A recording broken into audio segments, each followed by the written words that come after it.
Having a Gas With is the podcast that talks to the great and the good of the creative industries, and in particular finds out what makes great music for film, for TV, for advertising, for dancing to, for cooking to, for f***ing to, and more. Today, I'm having a gas with Danny Edwards, the co-editor of Shots magazine.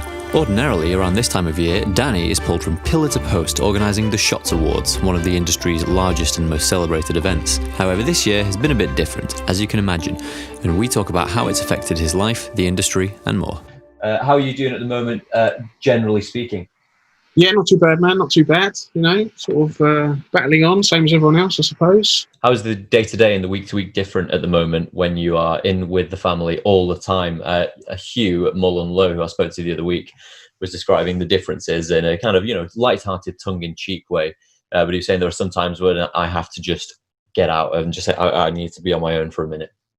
Yeah, I suppose that's the thing, isn't it? I mean, there is no difference. That's the problem, isn't it? I suppose for a lot of people is that, the days blend into one, and sometimes you have to think, is it the weekend or is it the Friday? Well, you kind of lose track of where you are because essentially every day is kind of the same.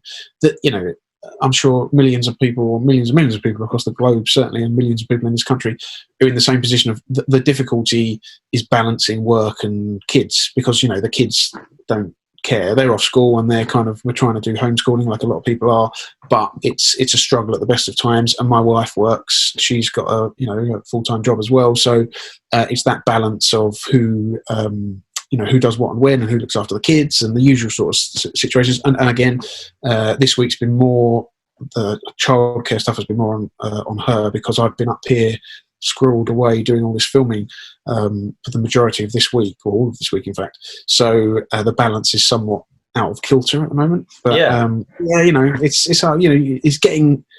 weird, isn't it, because it's called isolation, but actually the thing that a lot of families, I guess, and certainly us, you haven't actually got any alone time because you're just in the house with people. I guess you can go out for a walk and stuff, but generally speaking, I'm just going for a walk, the kids are like, can I come?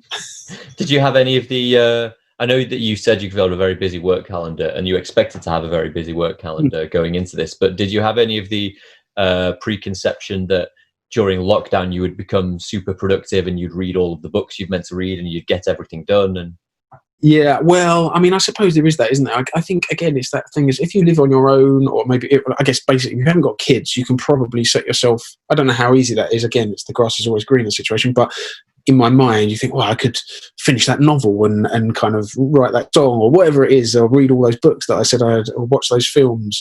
But yeah, there's just not as much time as you would hope when you sort of add in work and the kids. And once they go to bed, all you want to do is just collapse on the sofa and kind of watch a bit of telly before going to bed yourself. So yeah, the kind of, let's get productive and let's use this time wisely has not really materialised for me, at least.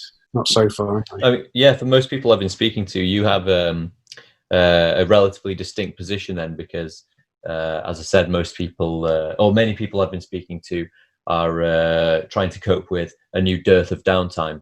But I think what might be useful to do is if we cast ourselves back to pre-COVID-19 and what seems like what Sam Harris referred to as a different era of human history. I know it feels like that because what was the pub that we met up in on February 28th. Yeah, the pool. Yeah, that feels like a different life now. Unimaginable. It does. That long ago, was it? Yeah, and it wasn't. It was less than a month before we locked up. But what we'll do is we'll go back to that era of human history, and maybe a year ago, let's say, what would you have been doing that's different to COVID-19? So how was your normal life, and how many plates were you spinning being the co-editor of Shots? I mean, I suppose, in I guess, fairly boring answer, life wasn't massively different in the sense that you were still going to work, you're still looking after the kids.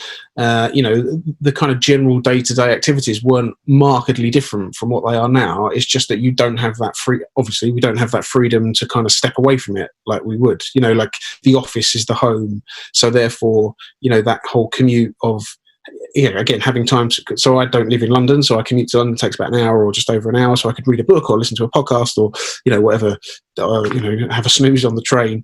And those sort of moments of alone time, albeit sort of relatively small sometimes, but which I really enjoy. So getting to read a book on the train was great. But you don't have those really so much anymore. I don't, certainly, because obviously we're not commuting, we're working from home. So it's that distinct split that you used to have between work and home is now no longer there. So everything is in one, and I guess it's taken a while to come to terms with that. And look, I suppose we've been doing okay. I think we've been coping. The kids have done relatively well, considering that they're not allowed to see their friends or their grandparents and all that sort of stuff. So, keeping them amused has been difficult. But yeah, I mean, this time last year, I guess we would be able to just say, right, let's go to the beach for a bit, or let's go for a run, or let's go to the park, or let's go and do something that no one can do at the moment. So that's the big difference. It makes my life sound really boring though, doesn't it? Because my life is not massively different now as it was a year ago.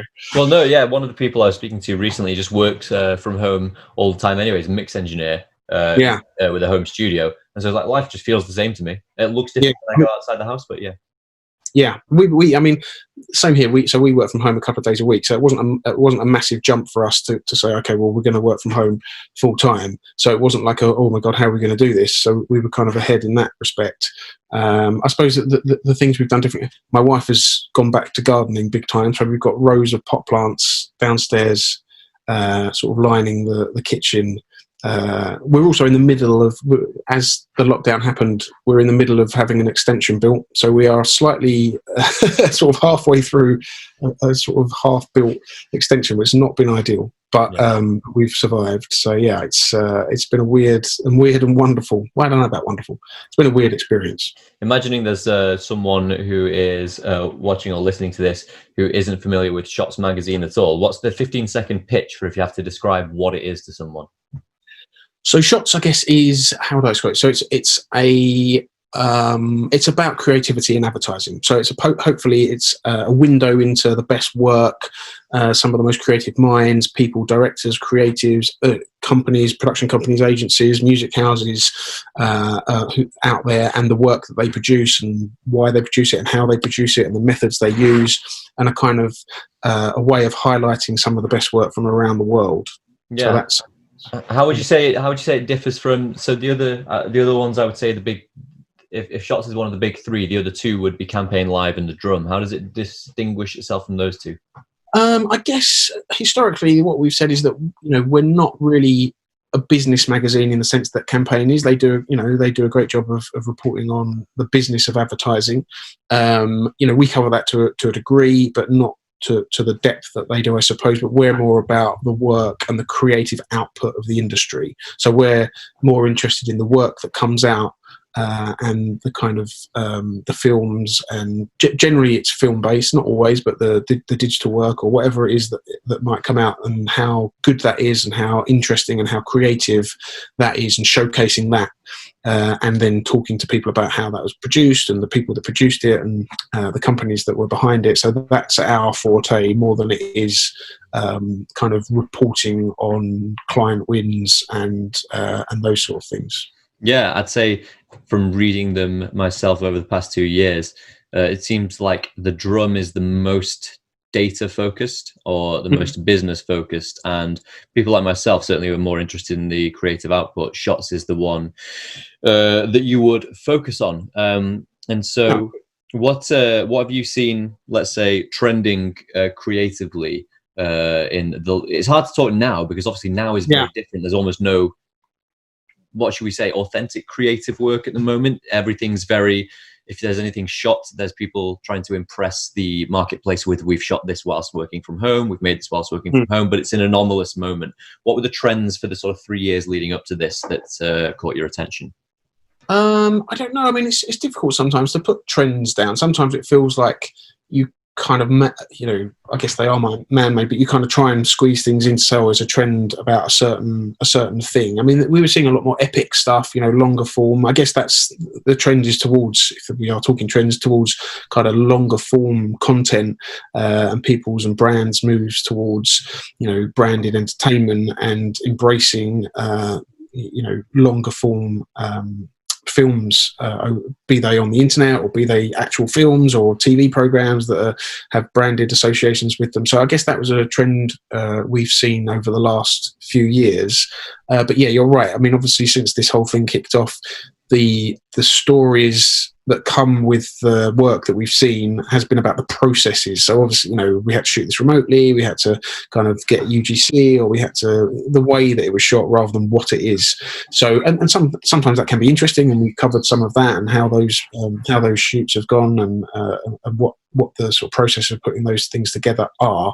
But yeah, I mean, the work itself has not been a kind of creative high watermark, but then understandably so, I guess. So there's been some out there. There was one from, I want to say Heineken, I think, this week, that was really good, sort of an ode to closed pubs, essentially, which was a really good piece of work.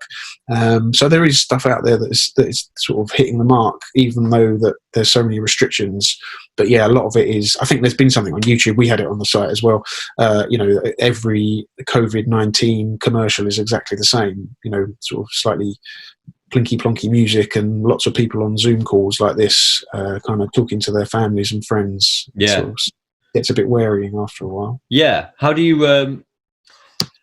This is maybe a difficult question to approach, because I don't know if it stands up to critical creative analysis. But I'm always interested in what people think of the government's approach to advertising with the coronavirus campaign, awareness campaign.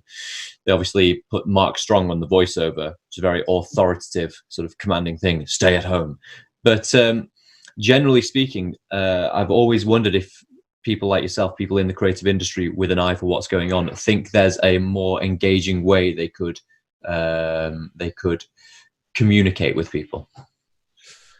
Yeah, I mean, I suppose there have been, look, I guess the biggest engagement that I've seen, certainly in this country, is St. Luke's, the reversed NHS logo. So, that's one of those kind of massively, very simple but very hugely effective ideas. So I guess the approach to this virus and getting people aware of what's going on and what they need to do and how they need to behave, kind of simplicity is key, isn't it? Because you want everyone to understand, and that's not to sort of say that some people would be too sort of stupid to understand any kind of creative aspect, but I guess they just want to hammer home, this is, these are the rules, this is what you need to do, you've got an authoritative voice telling you that this is what you need to do, and that's it. Same with the NHS reverse logo, it's 3 letters, it's a recognizable logo, stay home now, it's plastered all over the place, and it just hammers home exactly what we should all be doing, and rightly so. So yeah, you're right. I'm sure there are people and companies out there that have got great ideas for how they should do, or how we maybe could approach it in a more creative way. And that's not to say that wouldn't be a useful thing to do. But I think, well, I'm obviously not in the government, but I'm assuming their thinking is that simple is best. Yes, in fact, that's relevant because I'm talking to Rory Sutherland next week to get his take on the whole thing. And have you listened to his podcast, On Brand? I have. I mean, I've seen a lot of his talks, but I've seen some of them live. I've seen quite a lot of them on YouTube, and I'm pretty sure that he's going to have a much more interesting and, I guess, authoritative answer to that question than I just gave. Well, the one that's interesting, the angle that's interesting is on one of these podcasts. He said that he feels in many cases, or maybe in the advertising landscape as such, marketers and clients in particular have taken a very utilitarian approach to things, particularly in the digital world. It's just about getting a simple message across concisely because you've got 5 seconds to do it. And you don't need the bells and whistles of creative to really sell the product, which is, you may have just identified that government communications, particularly urgent ones like this, are the one area where it's okay to have that approach.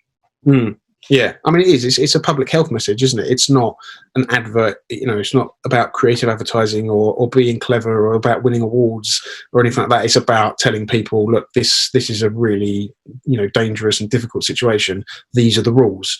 So yeah, creativity obviously has its place, and I don't doubt there are more creative ways of getting this message across. But whether that creative way would get it across as succinctly and as broadly as the way that the current messaging is. I'm not sure. So yeah, look, and brands are the same. I guess all brands are struggling, or some brands certainly. A lot of brands are struggling with how they kind of keep relevant and keep their name and their products out there when they're not don't have a kind of direct reason to do that. Which is why all these adverts are sort of becoming it's become a bit of a meme and a joke of everyone telling you that we know how you feel. We wish you well. We're here for you. From Castrol GTX or whatever. Yeah. I'm fairly sure that we need Castrol GTX to be there for me.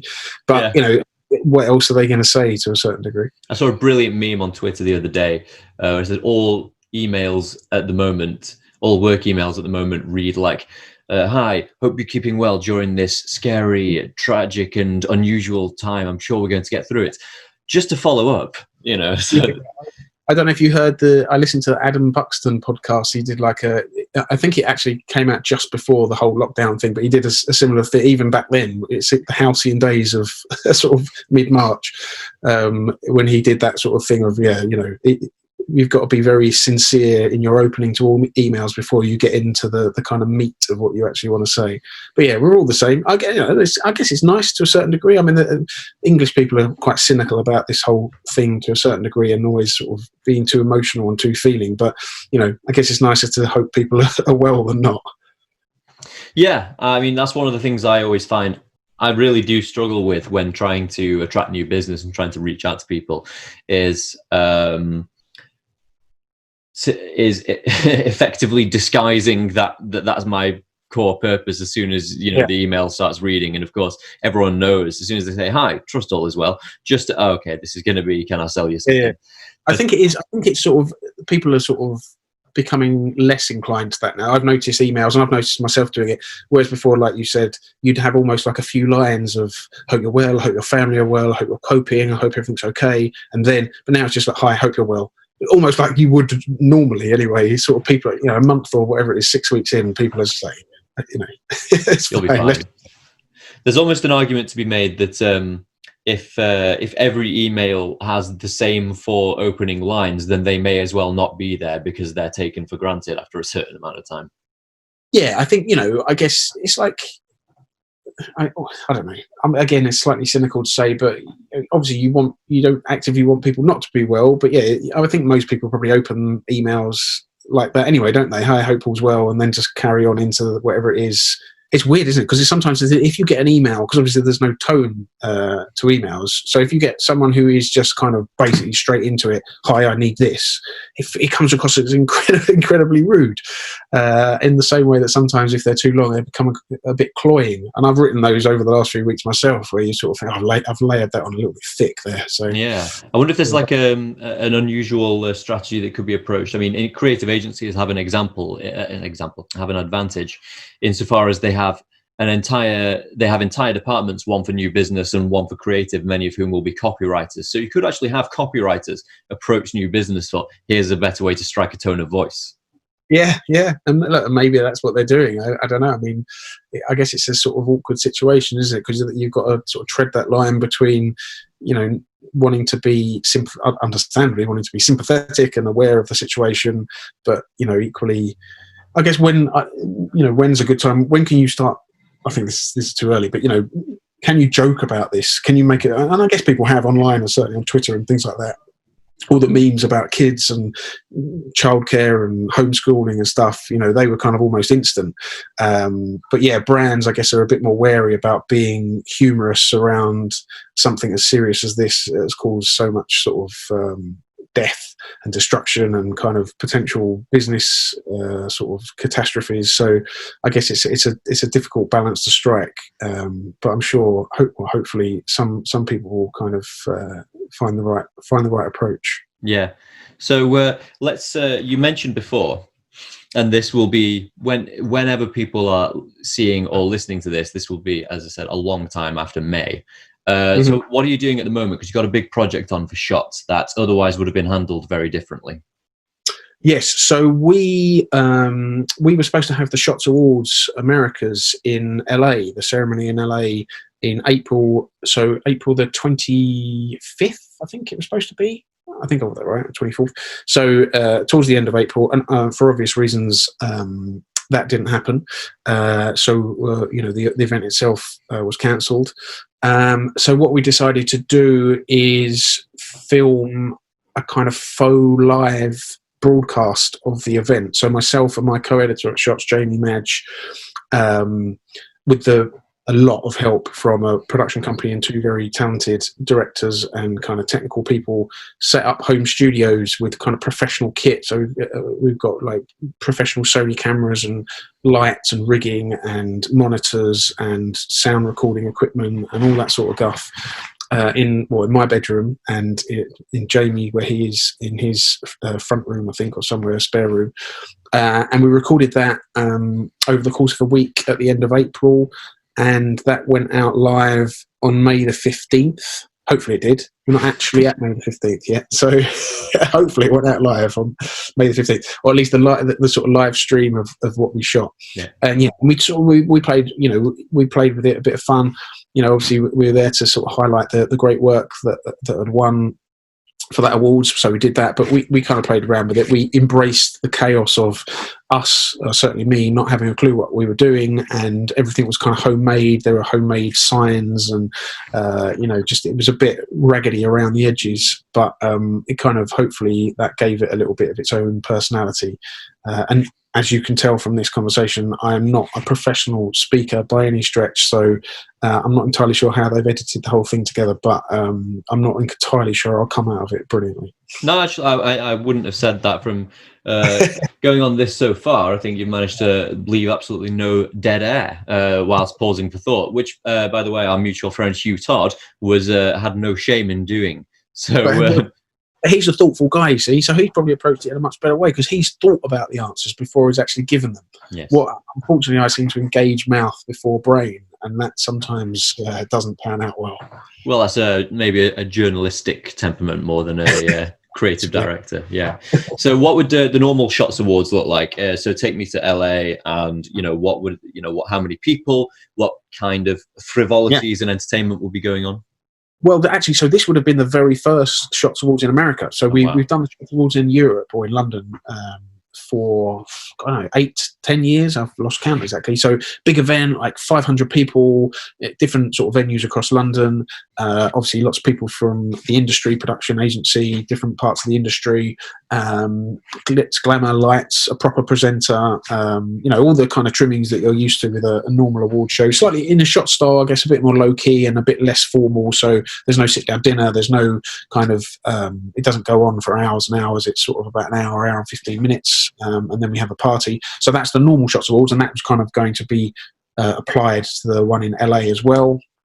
And we were excited because it was the first time we've done it, and we'd had a lot of good sort of positive energy around it. But yeah, like a lot of the events, many of them much bigger than the Shots Awards, have all been cancelled. So yeah, this will be the inaugural Shots Awards Americas, and yeah, we'll see how it goes because it's a different way of doing it, that's for sure. Yeah.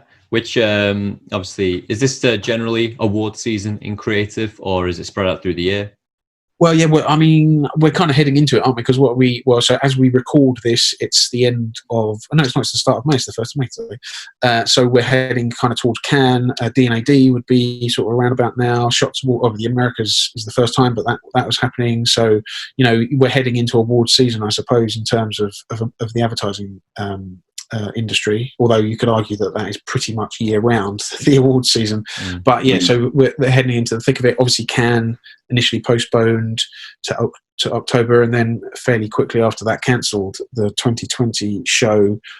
So yeah, we don't know. The Arrows are supposed to happen in March, at the end of March, and that obviously didn't happen. And they're hoping that happens at some point this year. But I mean, nobody knows really where we're going to be, next week, let alone next month or 6 months down the line. So it's very hard to predict. Yes, well, we can assume that when this is going out, that the awards, such as they are this year, will have happened. So I can comfortably ask you what creative you've been impressed by this year, what you think's done particularly well, because if it was going out tomorrow, this might be giving away something about the awards. Yes. But as long as otherwise I'll just get the sack. You won't be able to, because they'll have sacked me for giving away the entire sort of thing. It's confidential till at least June. Oh, right, okay, good.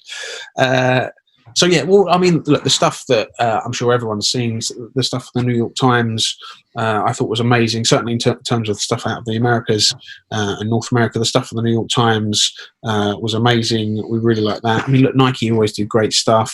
The brands that always kind of knock it out of the park are the brands that that continue to sort of do so and do things differently and a bit more creatively.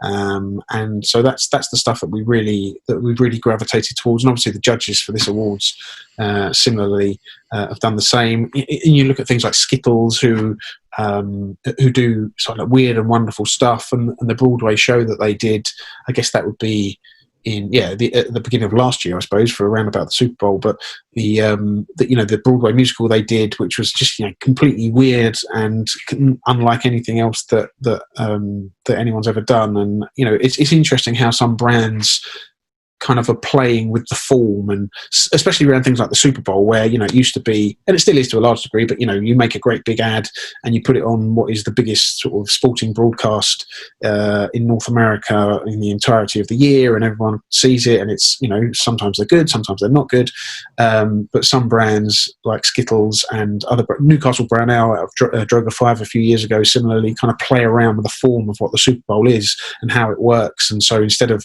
paying that huge amount of money to have a 30-second spot in the broadcast, they kind of play around the edges of it, but kind of use the Super Bowl as a sort of launch point for a big campaign, even if they're not actually in the Super Bowl broadcast. So that's always an interesting approach, I think.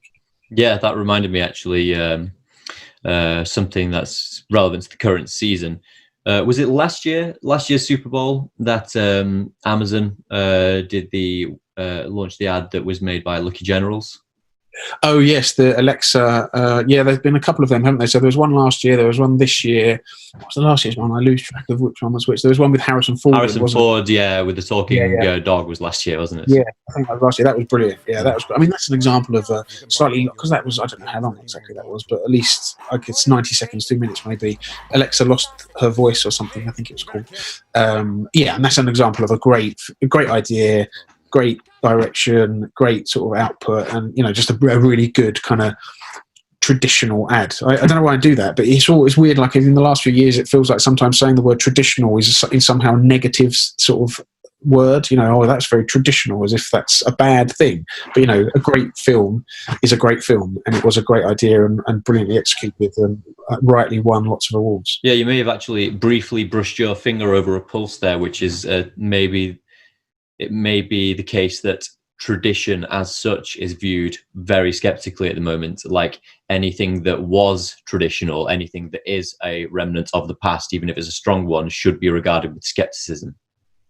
Yeah, I mean, look, I guess this industry, and I'm sure many industries as well, it's the cult of the new, isn't it? So, you kind of gravitate towards what is new and shiny. So when, going back a while now, but when things like Twitter and social media became a big thing, so everyone, and clients as well, I guess, as agencies, that we need to do a Twitter campaign, or we need to do a TikTok campaign, as it might be now, or we need to get on Instagram, or we need to do whatever it is that's new. We need to do VR, we need to do AR, and sometimes those things are perfectly relevant and perfectly good for that brand and work brilliantly well. Other times it's just, well, you're just doing it because it's there and because you can do it. So then it becomes a conversation. Well, we don't want to do a kind of again, a traditional TV commercial, because that seems old fashioned. But, I think, going back a while now, sort of 5 or 10 years, maybe, when digital first broke onto the scene and it became such a big thing and everyone was, that's it, it's the death of television, and, traditional TV commercials are kind of long gone. And it just came like back in a circle of like, actually, that's not the case at all. It's just the same as before. It has to be good. It has to be interesting. Film has become, just as, if not more important. Instagram and Twitter, they've all got filmic elements to them. So creating a great moving image piece of content, be it 5 seconds, 10 seconds, an hour or more, is key. And, I guess you could say that all that stuff is based in tradition, the tradition of making a great piece of filmic content. Yeah, one of the things I'm keen to investigate as I speak to people, I mean, particularly creatives, is the fact that, in the circles that I move in, advertising generally is regarded with skepticism. Oh, it's people trying to break into my life and sell me stuff. It's kind of an idea that was made to my generation quite fashionable by a meme that went round of something that Banksy wrote saying, advertisers are basically rudely trying to barge into your attention span and get you to buy things. So I'm trying to get round to the idea of it, investigating what advertising, why it can be regarded as a good thing, because I suppose what I think is that people still wish to be entertained and people still want to see good stuff, like you said. And if I think memorable adverts that cheered people up when they saw them, they actually they were amusing, or they were great pieces of film. I'm thinking of stuff like Cadbury's Gorilla. I mean, that went massive when I was at high school, and that's still what I think back to if I think what's a memorable advert that made me laugh, or that was still worth having. I don't know about you, I don't know what most people would say if you ask them. I can't think of a memorable piece of YouTube pre-roll. There are a few, I guess. I mean, in America, there was something for Geico Insurance that was quite memorable, where they did a 5-second kind of still, it's hard to explain, but like a weird still frame that wasn't, it was just people pretending to be still, and weird things would, like a dog would move, and you kind of wanted to watch that because it was almost like a you've been framed candid camera type moment. But yeah, you're right. I mean, look, all those adverts you said, or Gorilla certainly is a great piece of content, but it's still trying to sell you chocolate. Advertising in its nature is created to sell you stuff. And yes, it can be sometimes intrusive, and the best ones are the ones that you gravitate towards and are interesting pieces of content, and that you kind of that bear repeat viewing. Guinness Surfer, Nike Londoner, all those sort of things that everyone rightly kind of cites as being great pieces of work, but they're all still trying to sell you things. So I don't know if you could hear my son's crying in the background about something. I don't know what it could be, anything. Yes, advertising can be intrusive, and to say what is the point of it is, we live in whether you agree with it or not, we live in a capitalist society, and advertising is necessary for kind of selling things, and sometimes that can be very useful. And look, again, back to the point we made earlier, St. Luke's and Richard Denny at St. Luke's came up with the NHS reverse logo thing. That's an advertising agency coming up with something that has no tangible monetary benefit. So it's not, kind of interrupting you to try and get you to part with cash. It's doing good. It's trying to tell you to do what needs to be done. Similarly, Uncommon London, when this all kicked off with Brewdog, one of their clients, they created the hand sanitizer. So Brewdog, their facilities, their brewery, they just kind of, instead of making alcohol, they made alcohol hand wash, and then shipped that to people. So LVMH, is it, the French fashion house, did the similar thing. So I guess you can argue that over the last few weeks and couple of months, however long it is, brands have kind of stepped up. So there is an argument to say, well, what they could have just white labeled that, and they, why do they have to have their brand on it? It's helpful, but it's it's a business, you know, as we've seen from reading loads of newspapers and listening to the news. It's a really tough time for business. So if you can do something really helpful and relevant and necessary, and also keep your brand out there in a positive manner, then, you know, why wouldn't you do that? Yeah. So you mentioned a few good creative shops there. Obviously, St. Luke's, Uncommon London. These are great agencies. Is there any? Which agencies can you think of, top of your head, that have been consistently putting out beautiful, impressive, creative work? You know, for the last over the last 3 years, let's say. Well, I mean, I suppose people like Droga 5, both in the States and in London, have done some amazing work. You know, the guys and girls that work there are brilliant and consistently do great stuff. Uncommon, I don't know, have they been going for 3 years? I'm not even sure if they have, but They're very new, aren't they?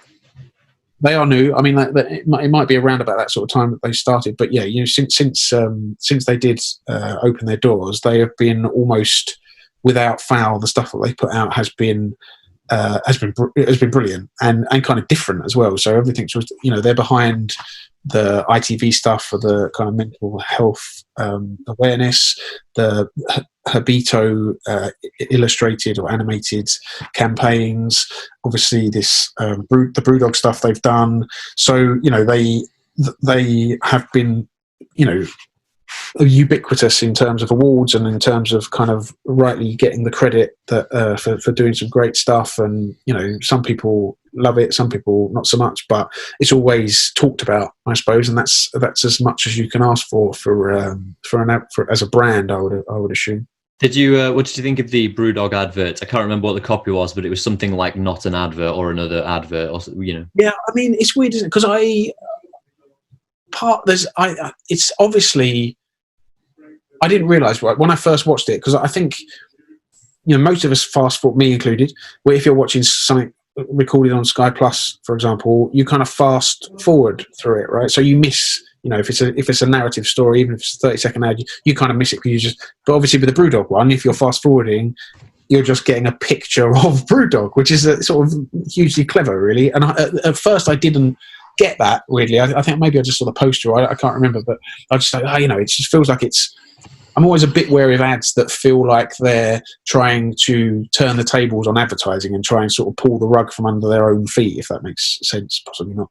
So I was a bit like, I'm not sure about that one. But then when I realised, oh yeah, okay, that makes perfect sense. And again, it's that kind of simple but effective, you know, again, back to the NHS thing, it's that simple but effective approach that kind of pays dividends, doesn't it? So yeah, I really like that. And the Habito insurance stuff, is it insurance? The house stuff is brilliant. You know, the animation itself is just this sort of eyeball bleedingly sort of bright, but really, really good, really impactful. The first thing they did for, was it the ecological brand? I've forgotten the name of it now. That's not a great advert for it, is it? But there was an ecology brand, I can't remember what it's called, but that was really good. There was on the beach and the TVs, and it pulled back, and that was a really good ad, so that was great. I actually never thought about that until you mentioned it, specifically regarding the Brewdog, because obviously true creativity is coming up with something absolutely novel. It's not been done before. You know, it's not just producing a piece of art, although it is also that. And I'd never thought about the idea of fast forwarding through adverts being its own format, and you have to now put posters on your TVC instead of moving image. Yeah, well, that's it. And look, so I'm in the same boat as you, because I didn't at first. That didn't occur to me immediately. So I just, I don't know why everyone's getting so het up about this. But yeah, obviously, not long after, I was, okay, I get it. All right, that's clever.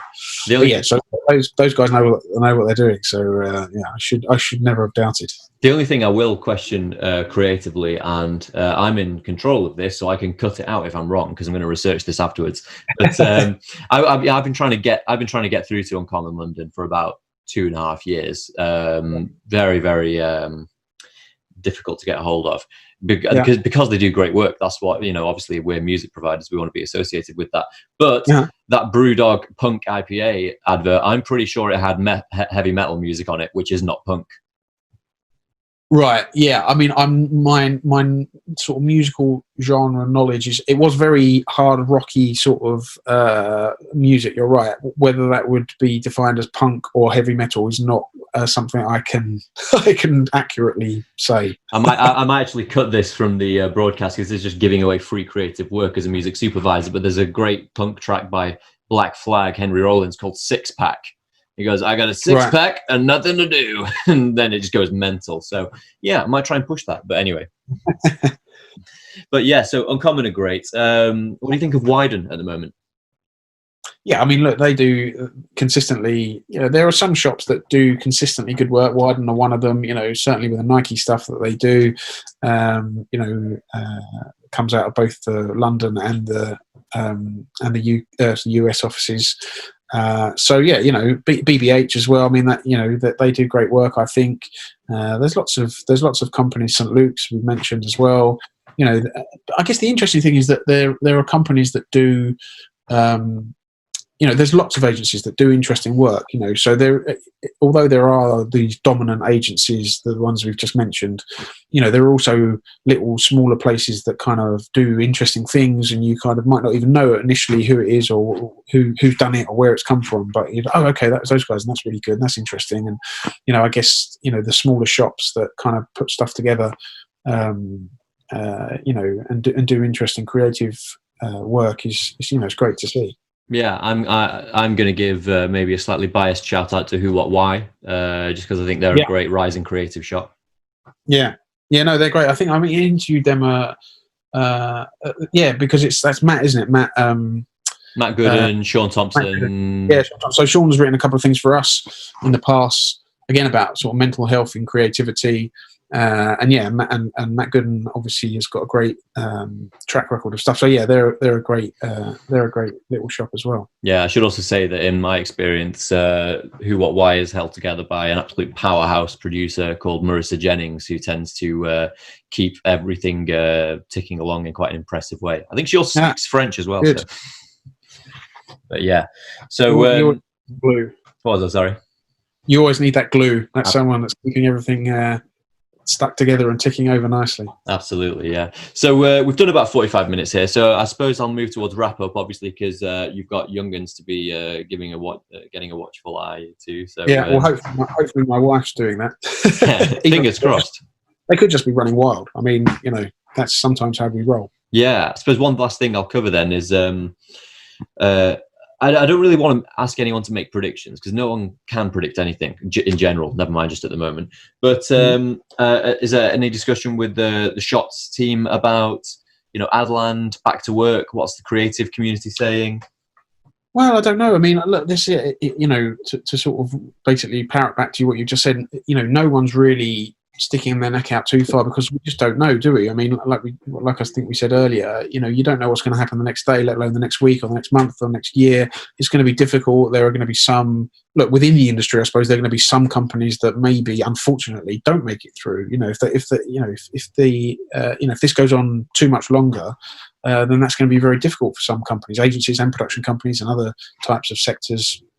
And for brands too, it's going to be very hard. So who knows what's going to happen when we do finally get out, and shooting and stuff is going to be difficult. It's not going to go, I would imagine it's not going to go straight from, well, you can't have any contact, you can't shoot and have a crew together and cast and stuff. And then all of a sudden, that's fine. Everyone can just get together. So there's going to be a kind of, softly approach to how this all works. And, and I guess animation is going to come to the fore, as I'm sure people have said before. So at the moment, we've got a lot of user generated content stuff and stock footage content in commercials because that's, much easier to put together, obviously, and doesn't involve any shooting. And I guess I would imagine at the moment there's quite a lot of animation projects on the go, and a lot of people kind of, you will see over the coming weeks and months a lot more animated stuff coming out for brands. But then beyond that, it's really difficult to say. And there's some people saying this is going to be a good thing. We can kind of a reset of the industry or a kind of reset of the world in some respects. And how are people going to approach that? I mean, I don't know. I'm not going to pretend to know how it's going to pan out, and I don't think anyone knows. I guess if they did, they'd be sort of, sort of their opinion would be widely garnered. But yeah, I mean, I don't know. It's going to be difficult. It's going to be interesting, and hopefully it's going to be successful, and that we're not going to see any kind of mass collapse of companies and brands and stuff. But yeah, time will tell. Well, I think one thing we can safely say is that this lockdown thankfully came at a time in our history when we were sort of digitally prepared for it. Yeah. I mean, you're right. Look, the fact that we're talking on this thing now, I mean, I'd never heard of, I guess the thing that I've learned most over the course of this last couple of months is how many different video conferencing platforms there are. I'd never heard of Zoom before this. So we've got Jitsi, we've got all these different things that I've been using that I was never aware of. But yes, so, that it's going to be interesting. Look, office space and stuff like that, everyone's been working from home, and I'm sure some more successfully than others, but do we need offices in the way we used to, or until very recently had big offices, or can that be scaled down? What effect will that have?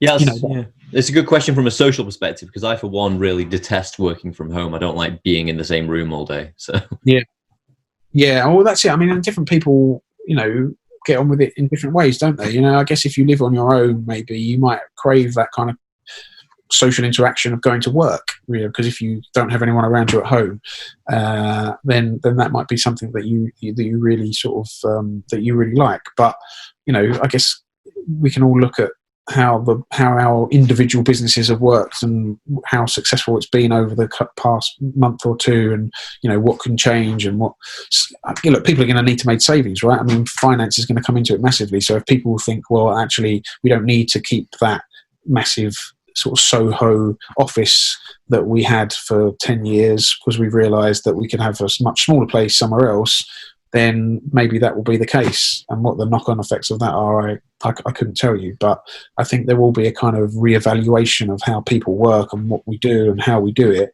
Some of it for the better, maybe. Some of it not so much. But again, it's a difficult thing to predict. Well, fingers crossed we'll have a clearer picture by, let's say, September, October. And so we should do another one of these then. Maybe even by that point, I'll be allowed to come down to London and we can book out a little studio to do it. But yeah. Oh, yes. That's the number one thing I keep hearing is like everyone wants a pint.